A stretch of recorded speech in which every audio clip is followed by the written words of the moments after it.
Thanks, Alan, and thank you for the invitation to present our case and to the wider population.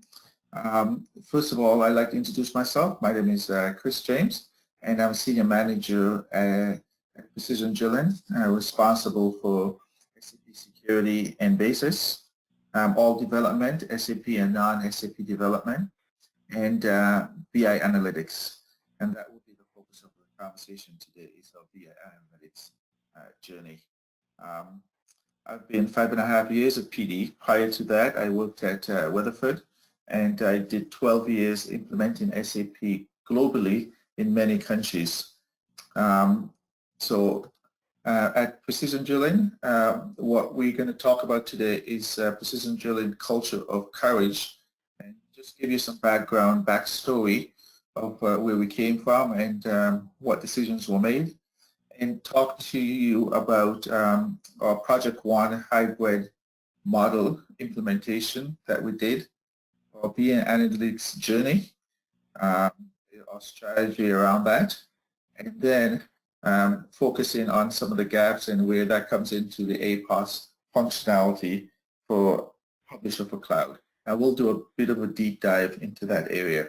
And then we'll wrap up with some key success factors. And so with Precision Drilling, we are the largest drilling company in Canada, and we also operate in the US and in the Middle East. Middle East countries we operate in is Kuwait, Saudi Arabia, and our Middle East office is in Dubai. We have very highly skilled and passionate people. We really focus on our people. We have a real innovative drilling tool, what we call the Super Series rig, that operates throughout the world, and it's very well known and popular in the sense of the efficiency. During the 2014 downturn, oil and gas sector really had some challenging moments, and our field operations decreased drastically. And so our leadership took a drastic move, and with some great courage, to really look at what we can do to have a competitive advantage once the market get back on its feet. As we all know, that is a long journey, and we really haven't gotten back on our feet. And now in our climate today, we're even worse than we were in 2014. And so Precision Drilling took that leap and focus on technology and getting a competitive advantage over our competitors, and really dig into supporting our field first initiatives. So we implemented a Project One, and that is a 12-month greenfield S4HANA, BW HANA, and SuccessFactors Employee Central project that went live on April 1st, 2018. Our BI Analytics journey really started in 2014, the year I joined PD. And our journey continued until 2018, where we really focus on using the modern and latest technology that's out there from an SAP perspective. In 2019, we focused on SAP Analytics Cloud, and this really helped us to self-service visualization tool that allows users to develop their own reports and dashboards. And in some cases, because of the nature of our business, we needed to push information out to our field operators, our field superintendent, and in some cases, our rig managers. And so we actually focused on, in late 2019, implemented APOS, Publisher for Cloud. And in 2020, our goal is to capitalize on that investment that we made. So during one, we took on a hybrid approach, and that works for us in Precision Drilling. What I mean by that is that we combined an agile model with a waterfall model. We utilized some of the field folks that were not busy at the time due to the downturn, and we brought them onto the project, and we focus on efficiency to make the field better and more productive. And these individuals really helped imbibe into the approach.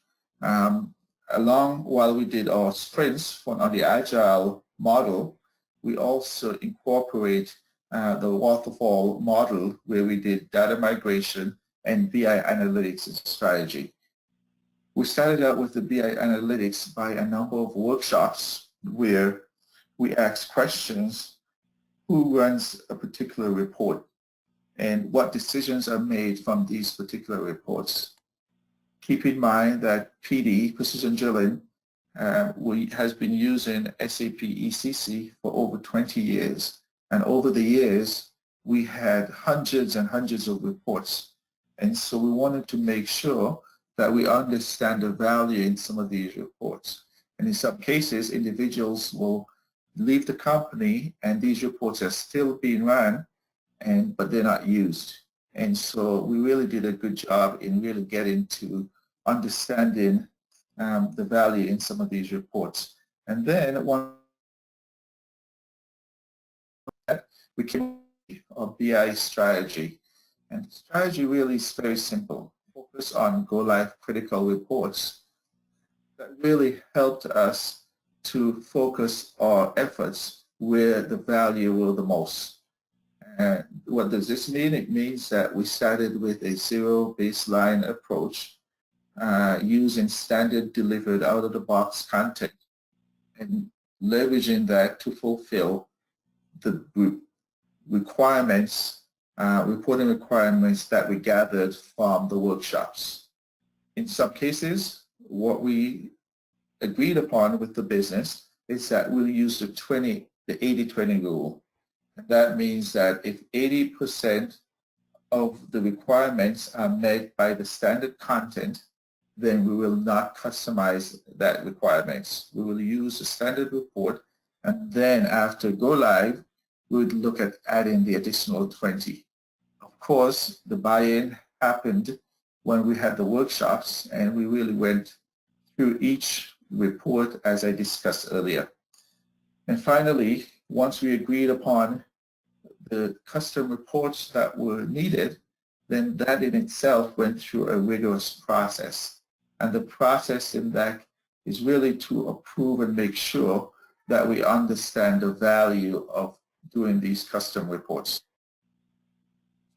And at the end of it, what we did, we determined the tools that we'll use for these reports. We started out with the analysis reports, and those are usually slice and dice reports, and the tool we use for that is the Analysis for Office, an SAP tool. And that was very well received out of the box. Very little effort for the users to really use that. We also use our Web Intelligence tool, a Webby tool that is really focused on static reporting information that is just need and there's no slicing and dicing required. And then we'll also categorize the Fiori apps. And we use some Fiori apps, but we needed to capitalize on that a bit more. But we leverage the SAP Fiori functionality in some cases. And then, of course, the dashboard. Dashboards are primarily management high-level reports with the ability to drill down. We utilize these dashboards for exception reporting and for KPIs, and so senior executive and level management operating managers can really use these dashboards to help them with their decisions. What we found is that after we went live, we used SAC. What we found is that we had a gap, and in the sense that we were not able to allow access to the field folks using these SAC reports.